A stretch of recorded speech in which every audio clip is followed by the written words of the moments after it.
Great. So Shia, so let's kick off with ADIs. Who wants to go first? Just to say your name, how long you've been qualified, just a little bit about yourself, just a couple of sentences. Anyone want to do that? No, that's helpful. Come in. Ian, yay! Like, hi, Ian. Hi.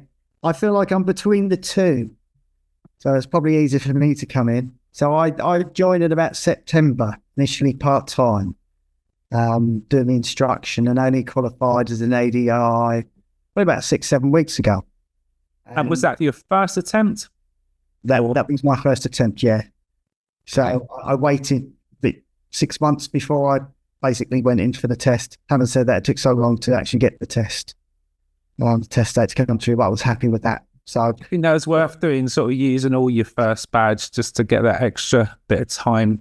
I think I had about 4 weeks in hand, but I didn't put myself under any pressure. So yeah, I would say leave it as long as you can. In my experience, it worked for me. And it also allowed me to not have to focus on me actually having to take the ADI. It gave me a few months breather that I didn't have to think about. Well, I was thinking about it, but it wasn't there imminent.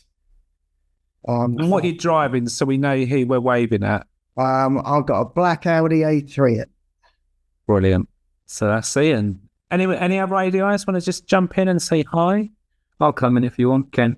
Hi, Ken. I qualified last May, so it's almost a year now.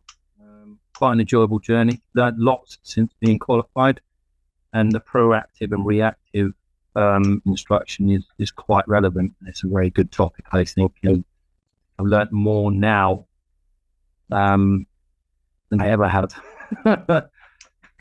Yeah, I had quite a few goes at part 2 and part 3, but very rewarding. Very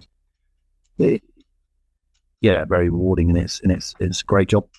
Was there any key feedback? Because examiners do deliver some good feedback. Was there anything you took away, if you could pass on any good advice for the passing the test? What would it be?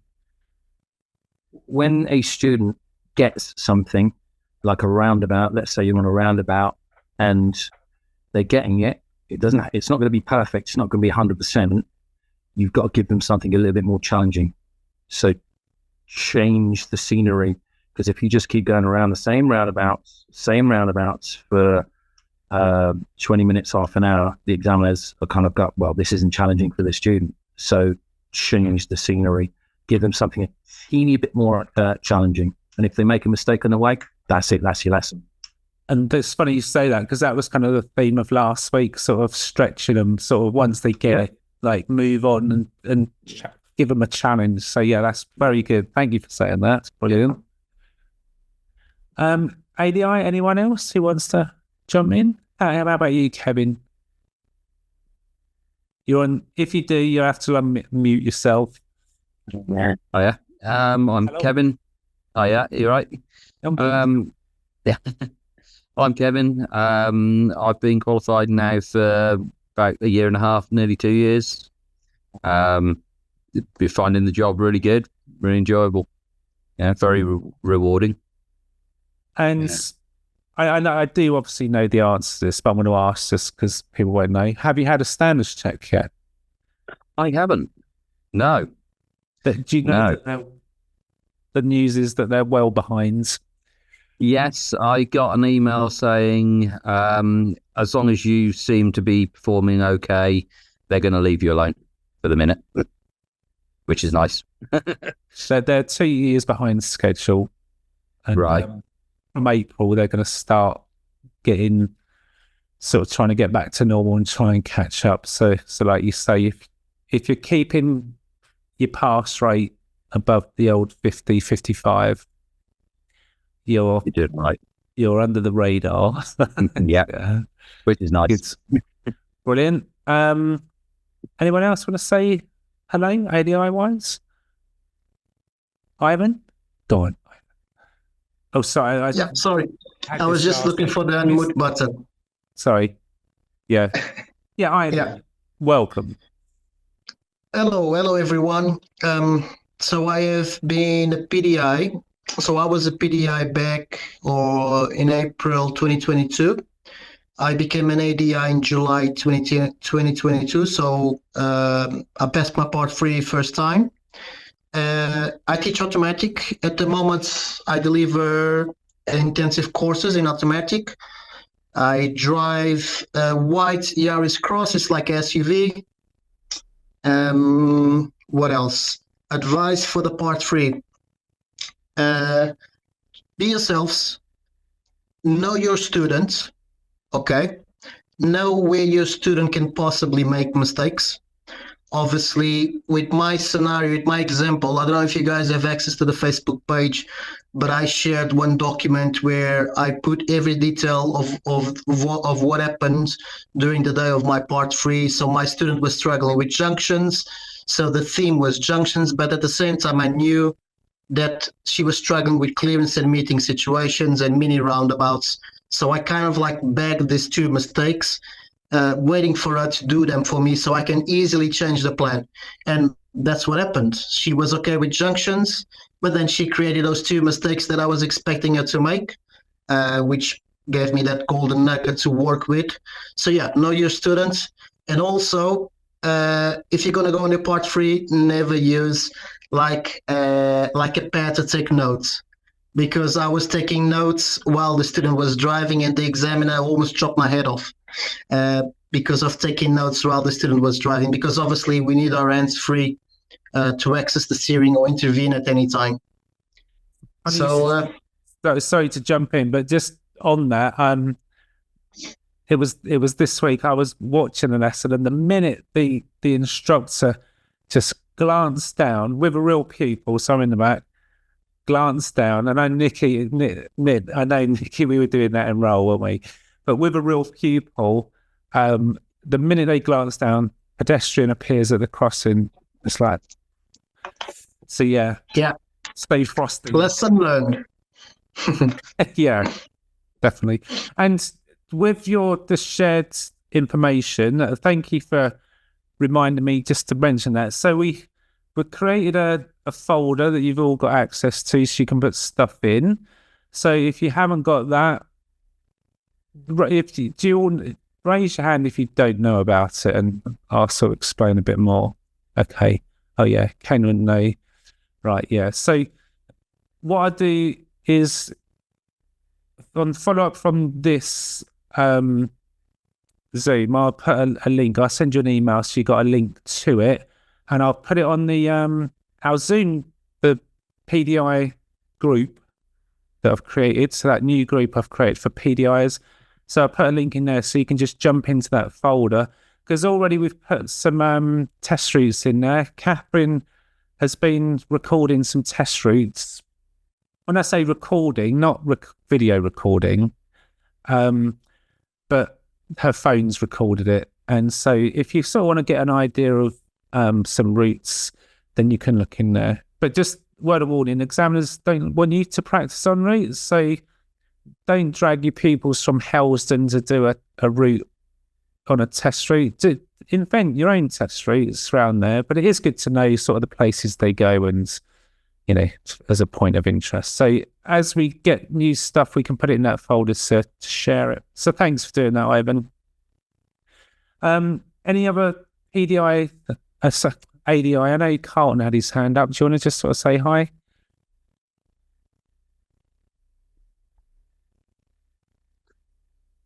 Hi everyone. Sorry, I'm a bit late. Oh, you're all right, Rob? Yeah, in car tonight then. Yeah, sorry, Carlton. Okay, so I've been an ADI since 2018, so coming up to close to 6 years. Passed first time. My experience is slightly different to most people's because I'd practically given up on my part 3, put it on the back burner, went out and found another job, and it was literally just a chance meeting with one of my friends who said, "How are you doing with your driving?" And I was like, "What's on the back burner? I'm doing this now. I'm quite happy doing this." And she said, "Look, you know what? You spent so much going this far. You might as well spend a little bit extra and go the full way." And I thought about it and thought, yeah, she's right. That's when I found Howard. And we basically started working on that. Put in for my part 3 and passed first time. So, do you mind, sorry if I jump in, do you mind sharing who your delightful pupil was on that day? this young lady here. And what did you do it on? What was the theme of your lesson? Parallel parking. And why was that? How was it? Why was it parallel park?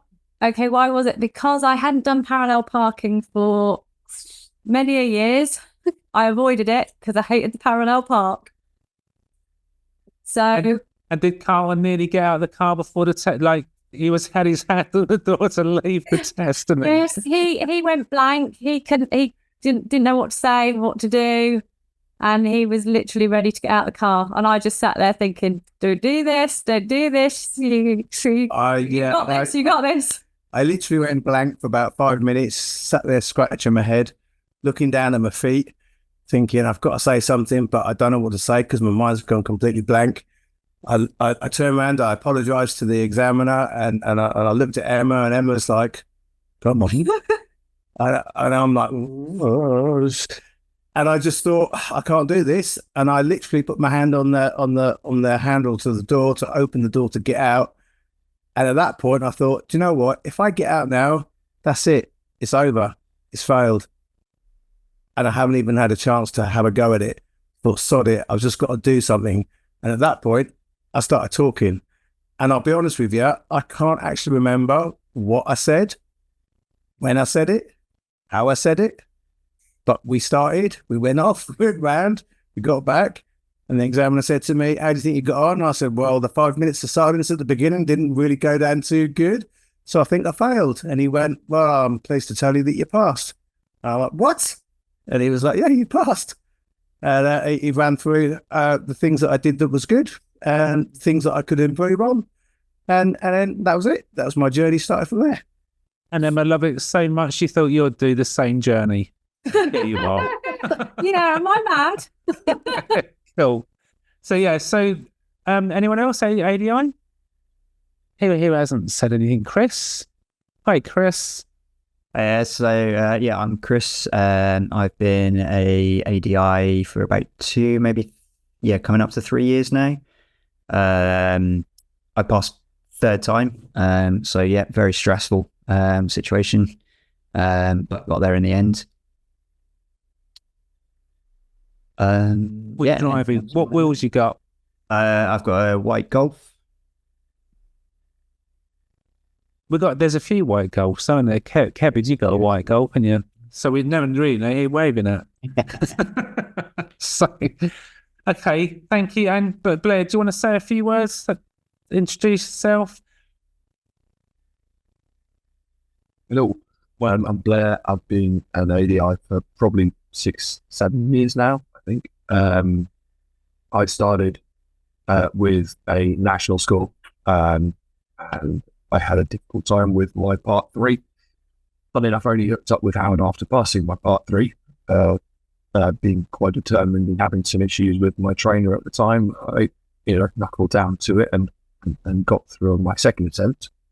A quite difficult process, getting through and passing the part 3, which has made me, try and do things differently in terms of instructor training and trying to support people going through the process, which I know is not easy. And I drive a white Megane. Brilliant. And I know this is a conversation for another time, but Blair's been helping me with like the ambulance and the police trainers, because we've sort of taken on some of them who need to be ADIs. And how did it go this week? Did it go all right? You got this week 4 new ones. 4 new ones, just part 2 stuff, which was generally a little bit easier than just sort of because these people, these ambulance trainers, they're all experienced trainers or trainers or trainee trainers. So part 2 stuff is generally, a little bit easier in terms of what we do, but the part 3 stuff, it's very different. You're not training someone who wants to be a driving instructor. You're training someone who needs to have the qualification for their role, and you have to make it specific to what they require and what they're going to need, and tailor that training specifically for them. So that can be a challenge, but like you say, I've worked with the East England Ambulance Trust, St John's, and hopefully soon with the police as well, because the police have gone, oh no, we need to start doing that well, and go, oh dear, and all of a sudden there's Howard said, oh well, you'll be doing that. So yeah, Brilliant. a little different. And as you probably all know, because we said it last week, so Blair can also jump in the car, PDIs, and help you out. So use him, get in touch with him, and yeah. So let's sort of just kick off and talk about this proactive, reactive instruction. So I sort of just made some key points, bullet points really, of just things that as I was thinking about it this week, as I saw things in lesson, I thought to give it a bit of context, I'll talk about it. So the first thing I wrote down is with being proactive, obviously, as it says, is you're trying to prevent mistakes keep happening. But then I have seen that go the other way, where the pupil's driving fine and hasn't done anything wrong, or nothing's been agreed,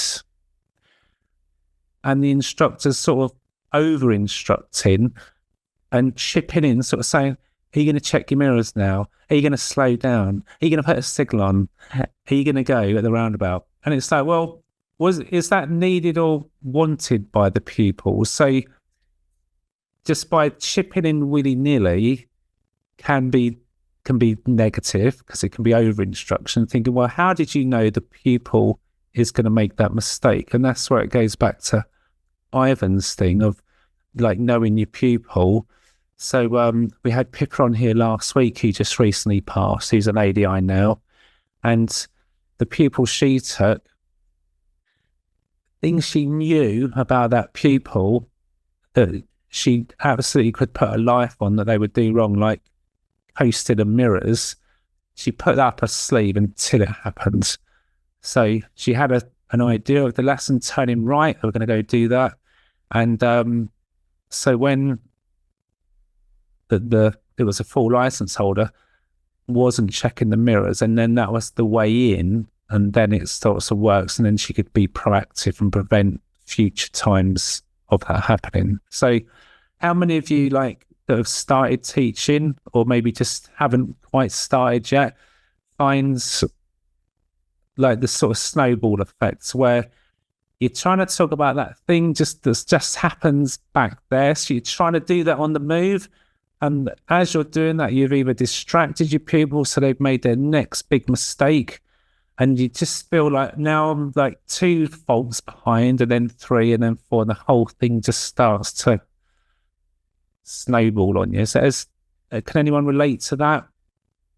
Tim, do you want to share anything, any experience that you've had sort of, since you've been out there where that sort of happens?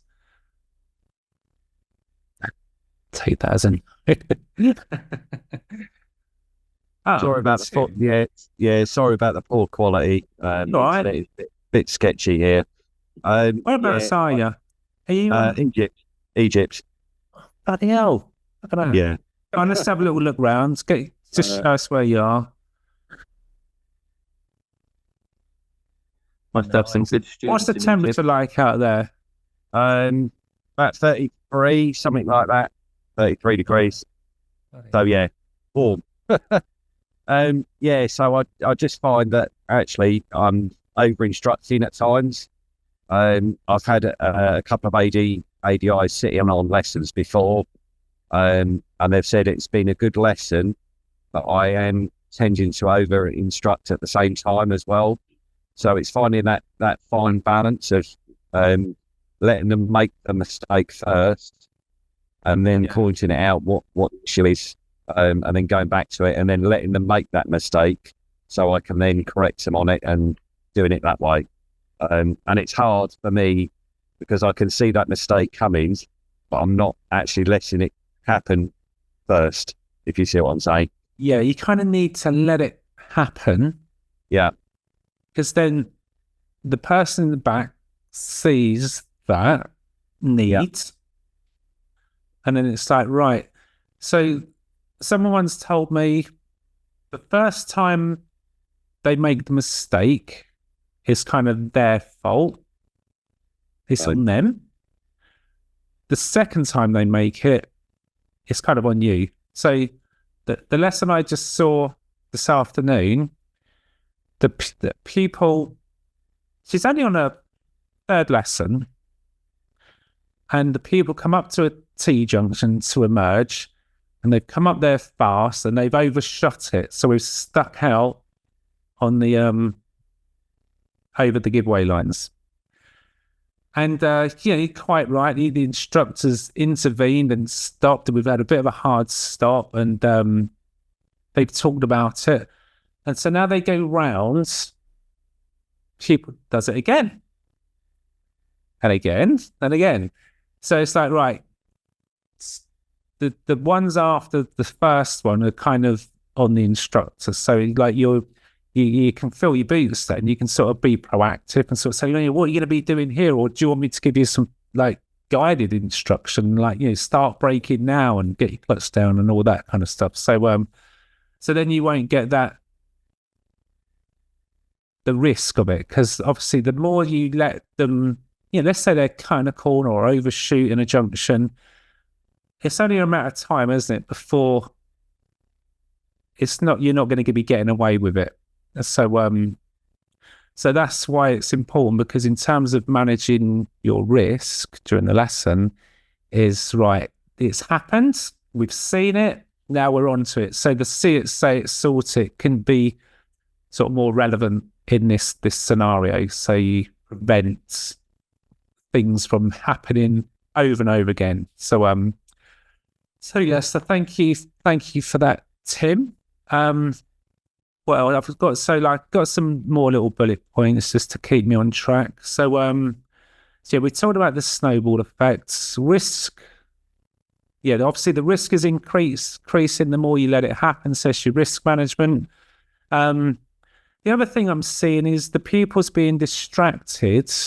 So you're trying to talk about the thing that happens back there, and so if you think about it, even just as an experienced driver, if you're coming into a situation where you need to concentrate, even if if Sam's talking to me about stuff, I might even need to say, like, hang on a minute, like, I need to concentrate. Like, I need all my concentration on what's going to happen next.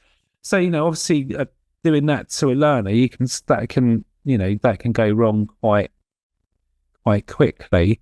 Because not only are they trying to listen to what you're saying, they've got to visualize what it is that they did back at that last roundabout. So the one I saw like this week, they'd come through the roundabout at St Andrews, near the St Andrews Business Park, and there was a bit of a late signal or something.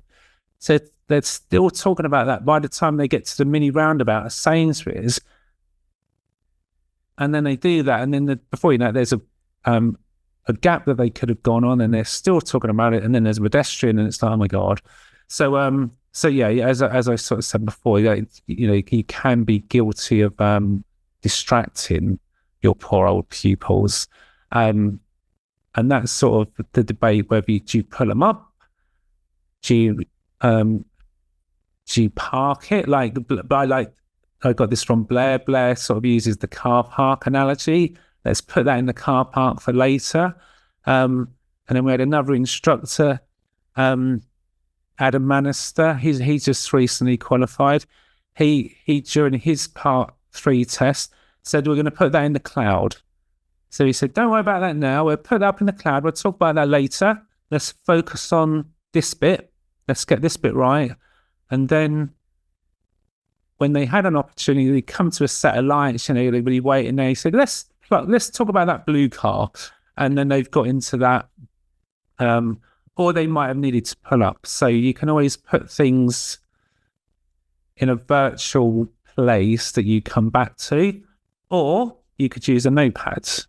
So we talked about you don't want to be distracted by that, but if you just need to sort of make a note, shorthands, put it down again, just so that you're not going to forget.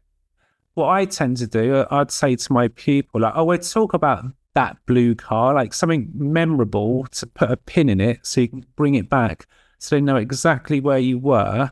You know, we'll talk about this roundabout, we'll talk about that situation, but we'll come back to that later. And then that just makes it easier to go back.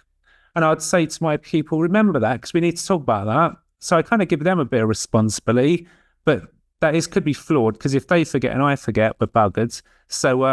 So you do want to have a system of remembering, but do it quite soon. If you've got 10 things on a notepad, you should have pulled up sooner. You've got too much there, and how can you sort of unravel that? So I would suggest once you've got 2 or 3 things, you think, we've got enough here. We've got enough things to refocus the lesson and get on with that. See it, say it, sort it. But obviously, I know what people are trying to do, because they want to get that thing done now and get it done on the move, because there's a reluctancy to keep pulling up. If you're in any of these forums or chats on Facebook, there's a big thing. Oh, don't pull them up, don't pull them up. And it's right. The examiners don't want you to pull up for no reason. But if you need to pull up, you need to pull up. And as long as learning's taking place, then that's the most important thing. And Bradley, our examiner, he said, he has been a bit of a refreshing change since his predecessor.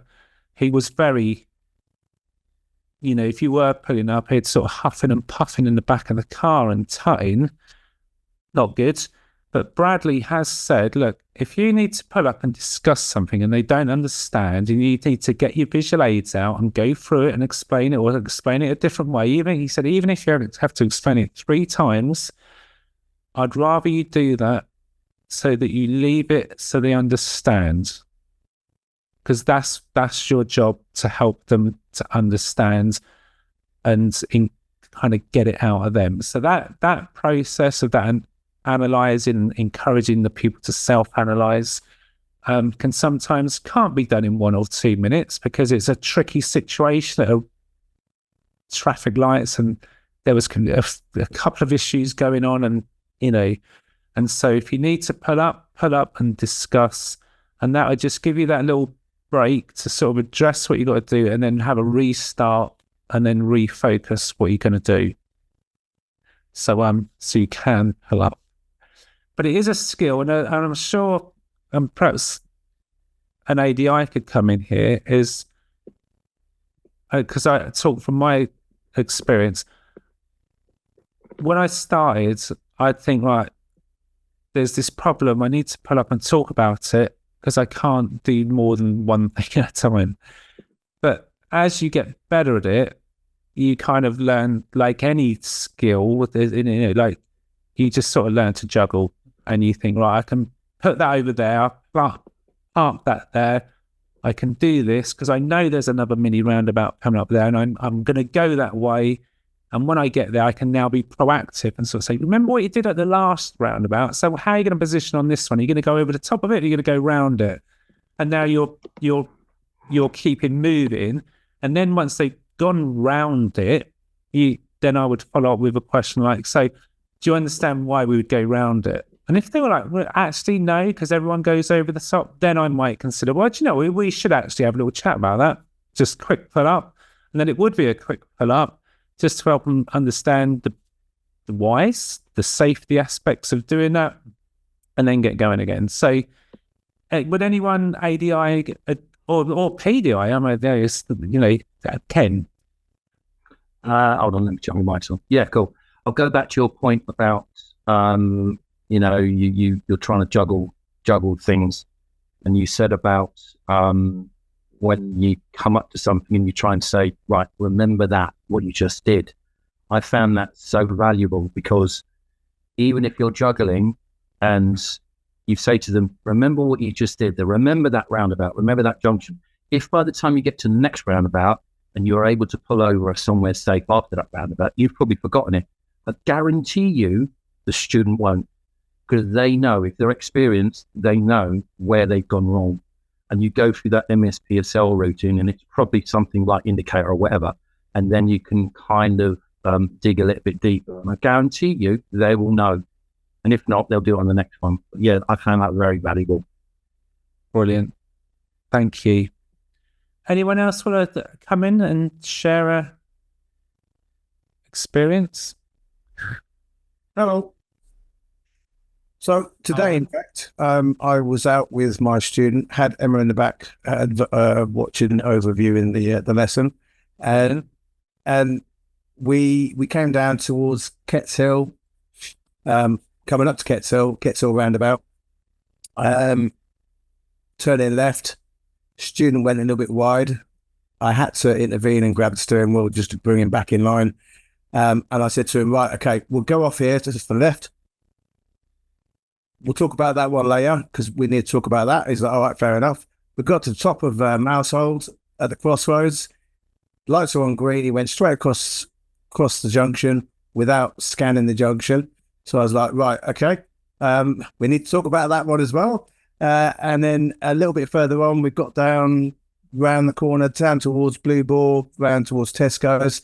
There's a pedestrian crossing. Traffic's backed up on the other side of the road, over the crossing.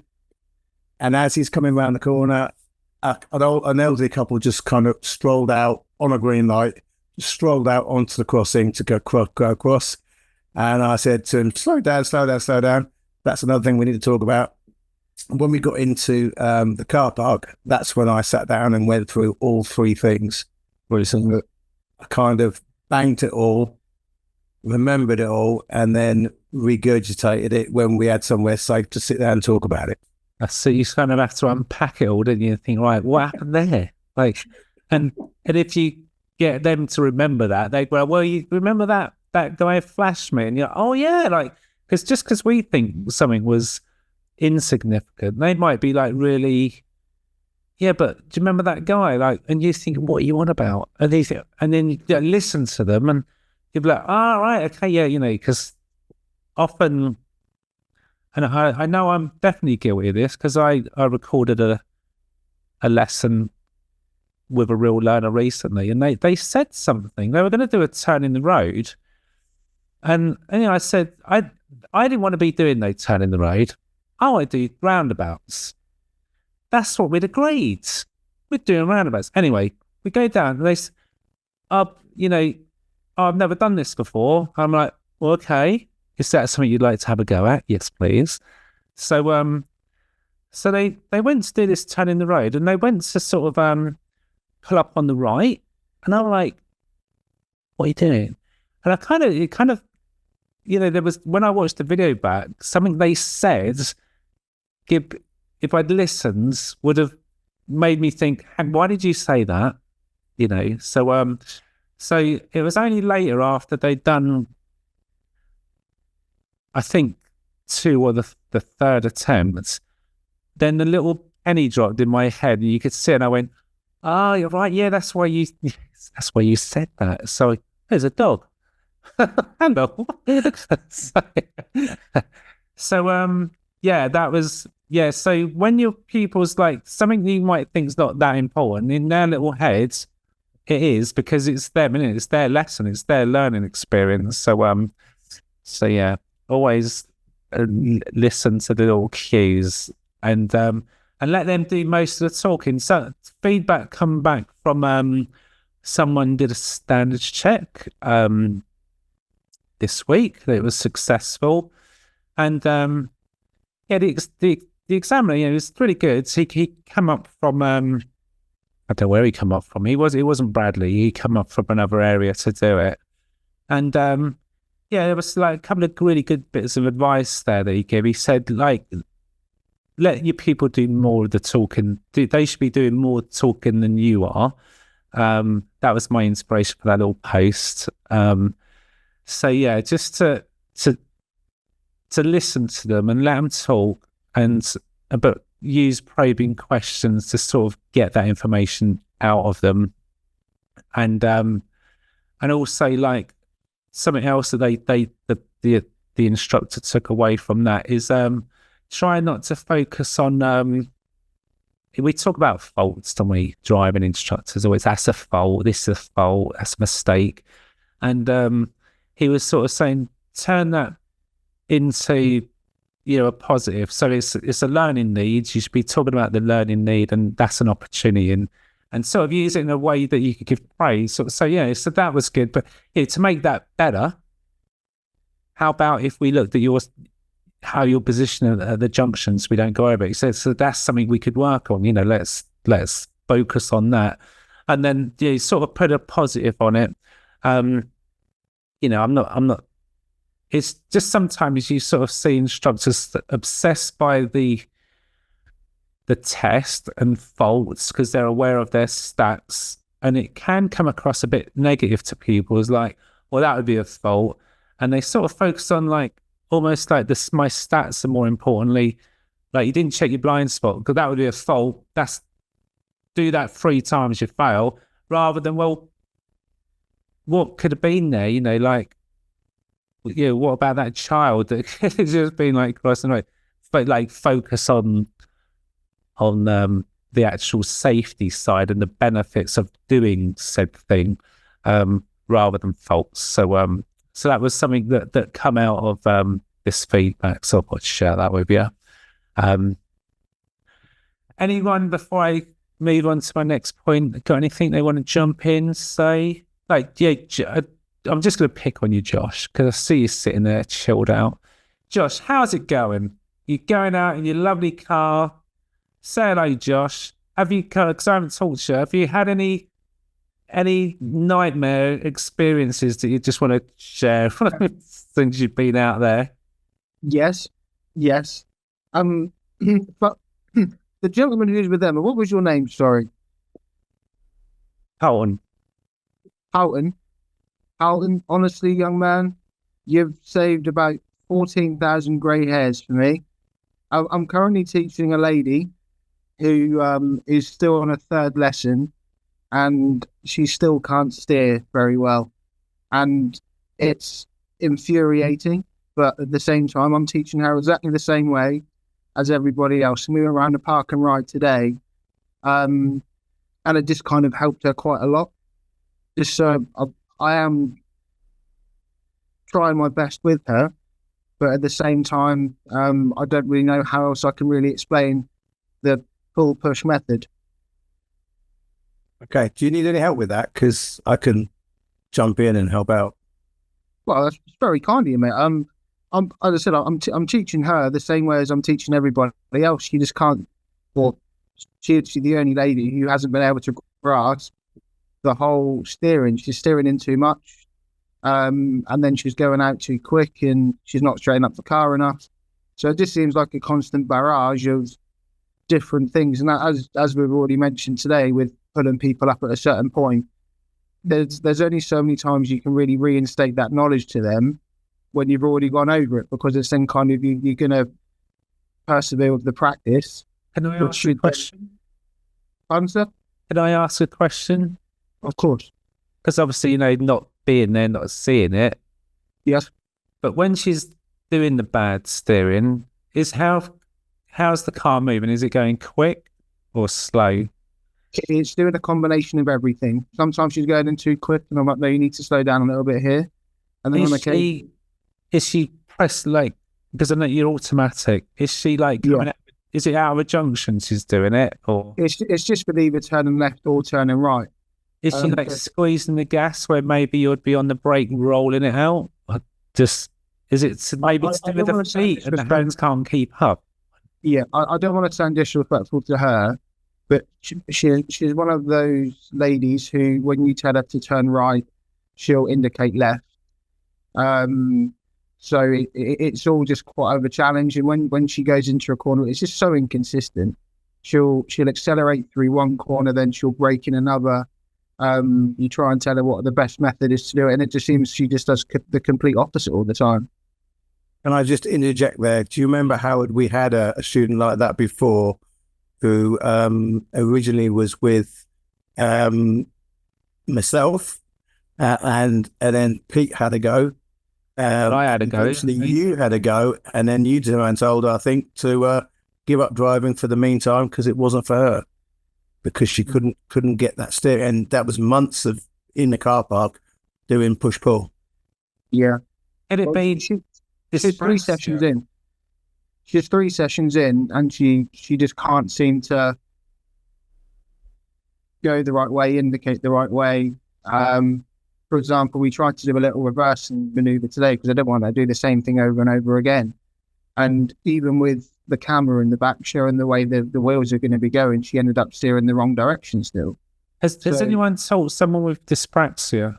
Yeah, I'm currently doing that with, is it dyspraxia or is it? I've just got a new one. I started last week. I've got one student, I actually put L and an R on their hands to help them to decide which one's left, which one's right.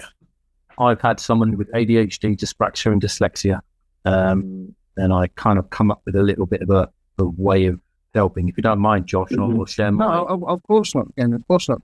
I don't know what your method is, but I had someone who had a similar situation that couldn't steer. So what I did is we shared the responsibility. I did the brake, I did the clutch, and did everything else. So then that person could solely just concentrate on the steering and the indicating. So you work together. And again, same, if they're not getting it, they're not going to get it. But if sometimes people find they're overwhelmed. So they're doing too much too quickly. So you have to, as a PDI, ADI, a driving instructor, do a little bit for them as well. And that may mean just doing more, and then you just concentrate on the steering. So don't let them do everything. Just kind of concentrate on that steering. Yeah, make the car go slow. They can start to get it. Maybe go on a car park. Somebody suggested that last week. Was that you, Colin, or Ivan? I get them to do figure eights. I've got a nice little trading estate, and I get them to just do figure eights. I did a 2-hour lesson with a student just doing steering, and eventually he got it. Has anyone... Sorry to talk over you. Has anyone had a pupil that just couldn't get on with pull push? So could rotate. Can I jump in now, Art? Yes. Sorry, you're yes, Ivan. In. It's all right. You're in. Question for Josh. Did you teach her only the pull push method, Josh? Yeah, I've kind of kept it as relative to, let's say, the way I've been trained to teach them. Oi. No. Okay. No bad word towards you, sir. Josh. No, nothing towards you at all. The reason why I'm asking is because sometimes when the students struggle with that one, what I allow them a little bit of a freedom, whatever works the best for them. Okay. Sometimes they might cross the arms a little bit, but as long as they still have control over the car and control over the steering, it is still okay, because then eventually in the future they will get that control and they won't cross those arms anymore. Okay, so if something else works good for a side of the pull push method, I will just give her that freedom. But also another thing, Josh, is when she struggles with the steering, it doesn't matter the speed. Do you ask her where is she looking at? Of course, I've gone through literally as much as I can. I'm asking her how sharp the corner is. I'm asking her how much kind of steering she needs to put into the corner. And whenever she's doing it, it just doesn't seem to really kind of knuckle home. She does it well on one occasion, then the next 4 or 5, when you think you get into somewhere, she'll go back to it. Because it seems like from what he's saying, sometimes she might panic. And by panicking, she's probably looking too much at the tarmac, for example, or too much at the curb. So she's not having like a peripheral vision, like a wider vision of everything around her. So she might just focus their eyes. I always tell my students, never focus your eyes on anything. always try to have a wider vision so you can feel where because your hands will always follow the eyes, and you can feel where the car is going to take you, because it's all about that feeling. And but she needs to get that feeling of the steering and where the car is taking. Yeah, brilliant. But I agree with everything there. Dead on. Yeah, Paul Push. It's not it's a method, but you can rotate, cross your hands. So was there control? Okay. And also, sorry, just another thing I want to jump in, because I saw you guys speaking about dyspraxia and dyslexia. If anybody needs any help with students with any type of autism spectrum, ADHD, dyslexia, dyspraxia, I took a course last year how to communicate with them, how to understand their behavior, and how to communicate with them. But also, I don't know if is Catherine on the call, Howard? She's not on the call, but she's an expert at this, because her job as a teacher was to recognise this in young schools. So she's trained in understanding the signs. Yeah, because I had a conversation with her, and it was like, if people are a little bit clumsy, getting left and right muddled up, you the sort of pupil you can hear when they're coming toward the car. They're quite heavy-footed, but she'll be an expert. Mark, you've got your hand up. Yeah, sorry. I'm Mark. I'm from Reactive in Norfolk. Just about dyspraxia. I've got a student, and what I do, which is a really handy thing that I've found works really well, is on the rearview mirror, I've used the board markers, and I've got blue for left, turn a bit on the left-hand side, R for right, so it's red, and it works brilliantly for him. So I just think, check that mirror, we're going to go left. And he can look at that mirror and he said, oh yeah, blue is left. Oh yeah, red is right. And it really works. It works. It's simple. And you get him to look in the mirrors. Exactly. He's got to look at it. He's got to check it. It works. Have you put a blue out on the door mirror, on the right one? No, I haven't done that one. Do it. Yeah, it works. So yeah, it's excellent. It doesn't look like yes.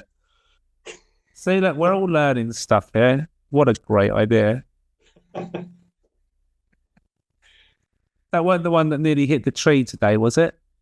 Maybe they were looking at this mirror and not at the tree. No, they weren't. No. Thank goodness for dual controls. And Blair, I've got to say, doing the police driving, at least with our training, we've got dual controls. With them, you haven't. Good luck.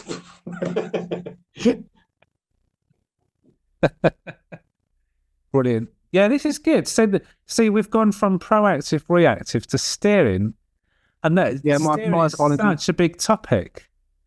Howard, sorry, can I just jump in? Rommel's had his hand up for a little while, buddy. Oh, sorry, Rommel. Thank you.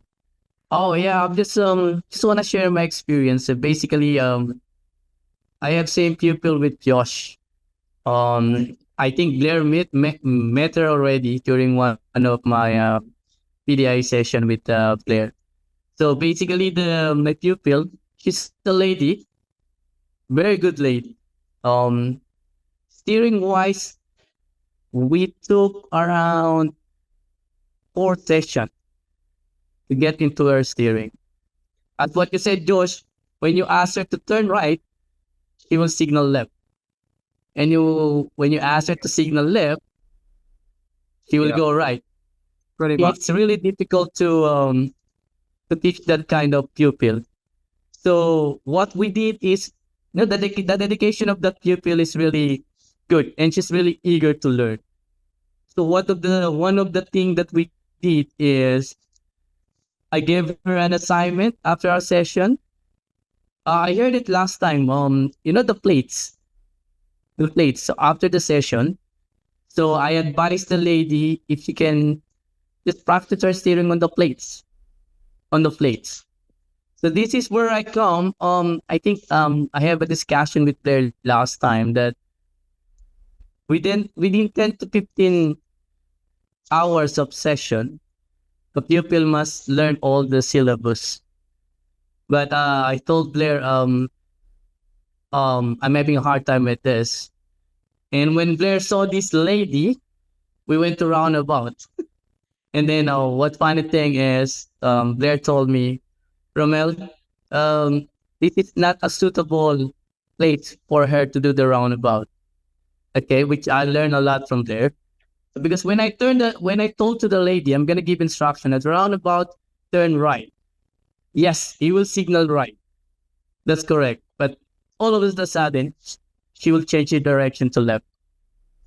So what I learned from Blair is, for a meantime, we went to a different place and we used the number system in roundabout. So instead of turning right, Blair told me to give her instruction of turning right, third exit. And which I believe, I agree with Blair, the pupil learns a lot, but it took ages for her to learn. This is where I think this is the start of this Zoom meeting. I heard the word, Romel, you're the inspiration of this meeting. So I was, okay. And I'm really thankful for Blair for supporting me, because I'm really struggled to learn to teach that pupil. As what Josh said, it's already her third session, Josh, and Yes, she's still having a hard time on steering. But I advise, try to give her an assignment to try to steer on a plate. I mentioned that to her last week. Yep. And we were still kind of in the same position. And when I was having all of our lessons with yourself, Howard, you obviously mentioned about the value for money and all that kind of stuff. And it seems a bit, I feel bad for her that she's not developing quick enough to kind of exercise different things. But like you then said in your comment underneath, Blair, you have responsibility for your pupil.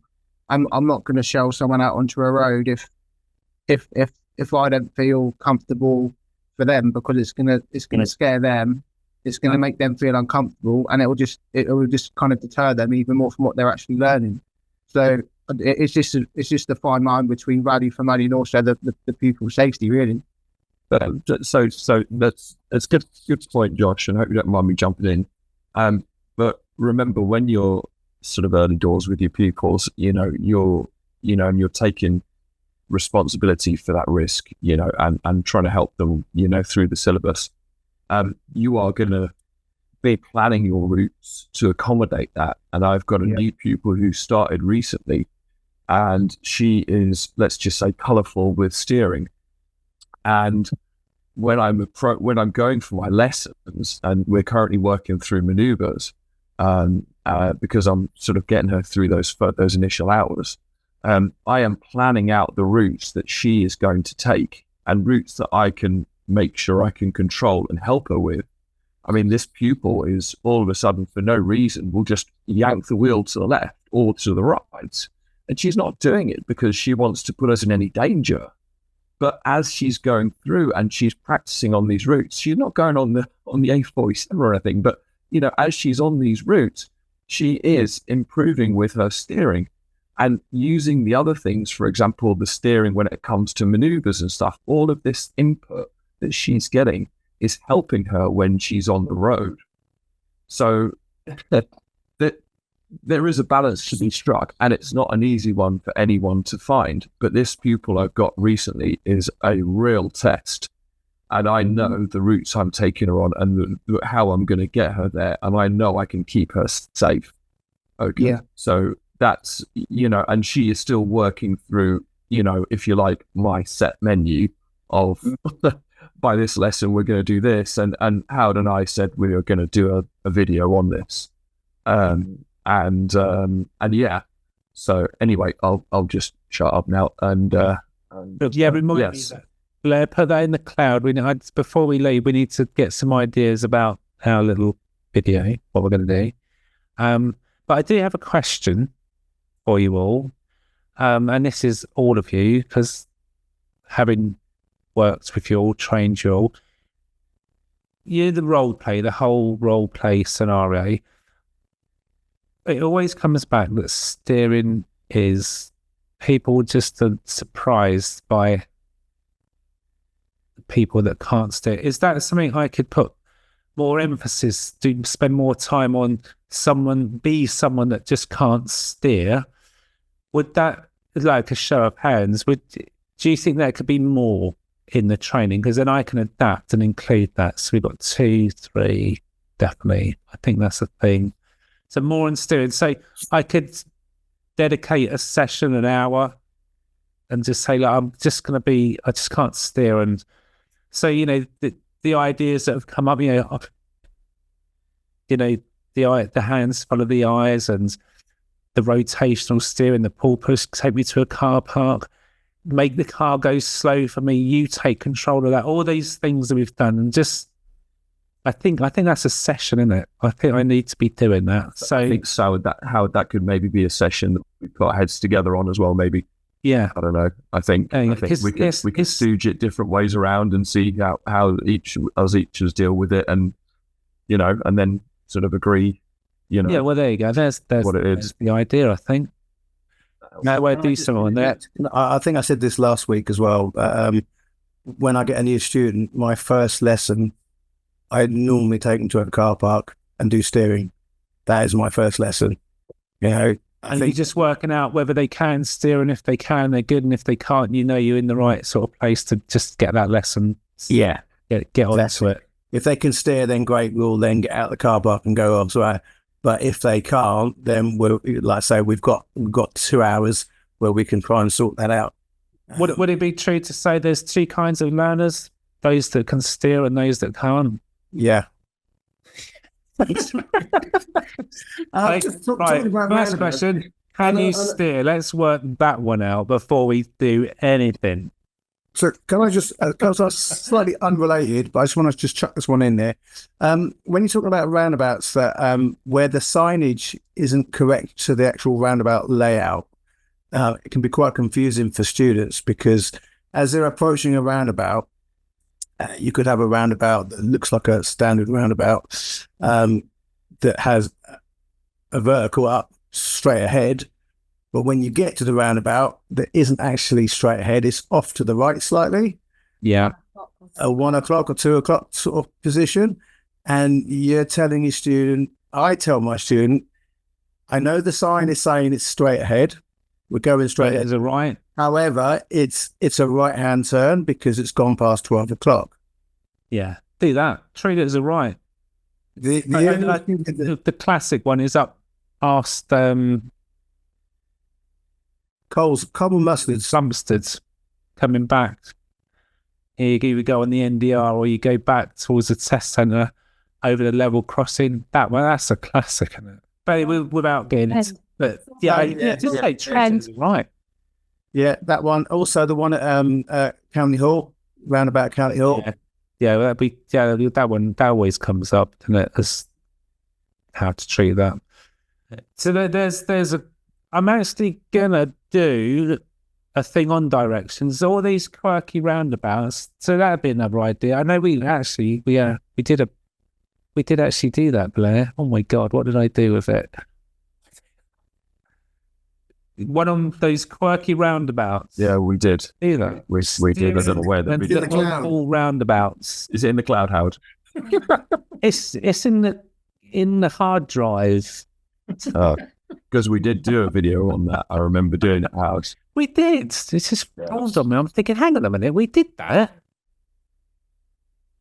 To be fair, I've found recently with pupils that trying to include my pupils with their understanding of ADI, not pre-driving instructor, but alert, direct, information, or whatever you want to call it, and trying to help my pupils to understand the information I'm giving them, to help them deal with roundabouts that are a little bit more obscure. And that seems to be quite helpful for pupils. Because sort of quite often if someone's struggling or they're anxious, they'll hear the roundabout turn left. They won't hear second exit. They'll slack a signal on them before you know it. Oh, hello, we've got a problem. So again, making sure the pupil's actually listening to the whole instruction. There's a whole, rabbit hole to go down here. But again, helping your pupil to understand how we deliver instructions can help. Brilliant. So just before we'll wrap it up now. So we've got 2 ideas for Blair and I doing a video. Steering, I think, is the topic. Any other things that you feel that you'd benefit of with a bit more guidance that would help you when you do get out there with the pupils, like that's missing? What's missing in your lives on the whole training front? You might not be able to think of that now, but if you do, use the PDI group to put it in. You know, can we cover this? I might just put a poll up, get some ideas, and you can all vote again. It's got like that. But any ideas that are just sort of coming to mind now that you wanted to sort of put out there? I'll take that as a no one's got a hand up. Nope. So anyway, so we're on well, we're just over time. We plan to do this for now. I know you're all busy people. Good Friday tomorrow. I don't know if anyone taking the time off over Easter, or you working? What is that? A working, Kevin? Off. Magic. Yeah, I'm off to London tomorrow. Just want to share that. That's a good day to drive down to London, isn't it? Good Friday. Only take me about 5 hours if we're lucky. Oh my God.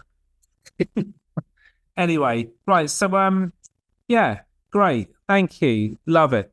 So, just to find the final thing, ADIs out there, you know, I know by just being on here, you're kind of willing that if people contact you, that they can maybe snag a little ride with you or just ask advice. So it's really great to see you on here because you know too well what it's like. You know, when you're a PDI, you think, I don't know, you think it's never going to end, but